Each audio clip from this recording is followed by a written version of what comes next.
महाअवतार Narasimha movie के post credit scene में एक अमेजिंग कहानी का हिंट दिया गया है, जहां नारद मुनि ने इंद्रदेव से कहा था, जय और विजय के और 2 जन्म बाकी हैं। परंतु मैं आपको स्मरण दिला दूं कि जय और विजय के अभी भी 2 जन्म बाकी हैं। नारायण नारायण। लेकिन कौन है ये जय विजय? एक्चुअली नारद मुनि की इस बात के पीछे है भगवान विष्णु का मास्टर प्लान, और आज जानेंगे वो अनबिलीवेबल कहानी। वैकुंठ धाम में भगवान विष्णु के 2 परमानेंट द्वारपाल थे, जय और विजय।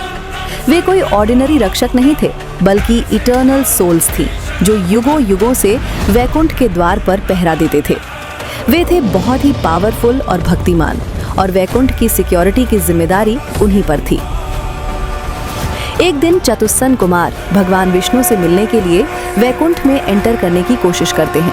ये 4 थे खुद प्रजापति ब्रह्मा के मानस पुत्र, जिनके नाम थे सनक कुमार, सनंदन कुमार, सनातन कुमार, सनत कुमार।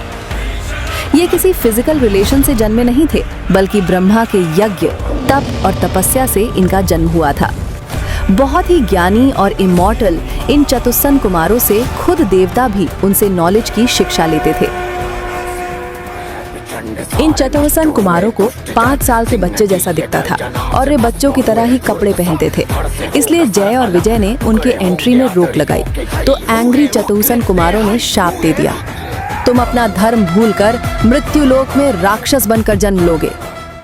हम तुम्हें शाप देते हैं, जाओ तुम दोनों राक्षस बन जाओ। इधर अपसेट जय और विजय भगवान विष्णु के पास गए, तो उन्होंने उन्हें 2 ऑप्शंस दिए। पहला ऑप्शन 7 जन्मों में विष्णु भक्त बनकर जन्म लेना, और दूसरा ऑप्शन 3 जन्मों में राक्षस बनकर जन्म लेना और हर बार विष्णु के हाथों मारे जाना। लेकिन जय और विजय भगवान की सेपरेशन बर्दाश्त नहीं कर सके और 3 जन्मों का ऑप्शन चूज किया, ताकि जल्दी से वैकुंठ में भगवान विष्णु के पास वे लौट सकें। और श्री विष्णु के उस मास्टर प्लान के अकॉर्डिंग जय और विजय पहला जन्म लेते हैं सत्ययुग में, राक्षस हिरण्यकशिपु और हिरण्याक्ष के रूप में। इस रूप में विजय थे राक्षस हिरण्याक्ष, जो थे एंडलेस ग्रीड के सिंबल। इसलिए उन्होंने भूमाता को पकड़कर गर्भोदक महासागर में छुपा दिया, और उन्हें बचाने के लिए खुद श्री विष्णु को लेना पड़ा वराह अवतार। और इस वराह अवतार के रूप में ही श्री विष्णु ने किल किया राक्षस हिरण्याक्ष को। और राक्षस हिरण्यकशिपु थे ईगो के सिंबल। यहाँ बात आपकी प्रतिष्ठा की नहीं है नाथ, आपके अहंकार की है। गया तो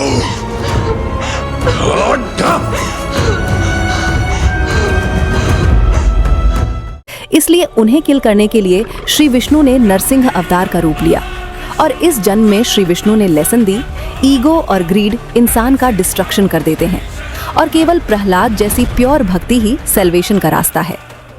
दुख तो केवल इस बात का है कि मेरे पिता ने अकारण ही आपसे शत्रुता मोल ली थी, कृपया उन्हें क्षमा करें। प्रहलाद, हिरण्यकश्यप तो मेरे स्पर्श मात्र से पाप मुक्त हो चुका है, अब निश्चिंत हो जाओ। अब श्री विष्णु के मास्टर प्लान के अकॉर्डिंग जय और विजय दूसरा जन्म लेते हैं त्रेता युग में राक्षस राज रावण और कुंभकर्ण के रूप में। ये थे डिजायर और अटैचमेंट के रिप्रेजेंटेटिव्स, और इनके उद्धार के लिए श्री विष्णु श्री राम के रूप में रावण को किल करते हैं और लक्ष्मण कुंभकर्ण को किल करते हैं। और श्री विष्णु के मास्टर प्लान के अकॉर्डिंग जय और विजय तीसरा जन्म लेते हैं द्वापर युग में शिशुपाल और दंतवक्र के रूप में। ये थे एरोगेंस और हेट्रेड के रिप्रेजेंटेटिव्स, और इनके उद्धार के लिए श्री विष्णु श्री कृष्ण के रूप में सुदर्शन चक्र से दोनों को किल करते हैं। और यही था भगवान विष्णु का मास्टर प्लान। लेकिन श्री विष्णु ने इतने पावरफुल राक्षस क्यों क्रिएट किए? क्योंकि जितना पावरफुल विलन इक्वल्स उतना पावरफुल हीरो, यानी जितना बड़ा डेंजर उतनी बड़ी ब्रेवरी का डिस्प्ले। और गुड बैड के इस कॉन्फ्लिक्ट से ही क्रिएशन का बैलेंस बना रहता है। इसलिए लाइफ में जो कुछ भी होता है सब कुछ परमेश्वर की लीला का पार्ट है। हमारा काम है उस लीला में अपनी रोल समझकर सही रास्ते पर चलना। भीड़ में अपनी माँ से बिछड़ जाने पर जिस प्रकार एक शिशु भयभीत हो जाता है, ठीक उसी प्रकार इस विशाल जगत में आपसे बिछड़कर मैं खुद को भयभीत और बिल्कुल अकेला अनुभव कर रहा हूँ।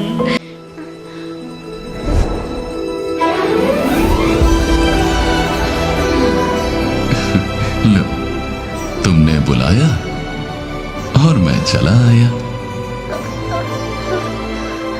क्या हुआ?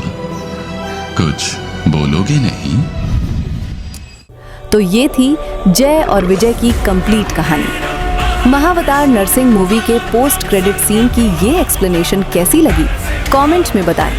ये वीडियो अच्छा लगा तो लाइक करें और कमेंट में बताएं कौन सी पावर सबसे डेंजरस लगी, और ऐसी मिस्टीरियस कहानियों के लिए सब्सक्राइब करें।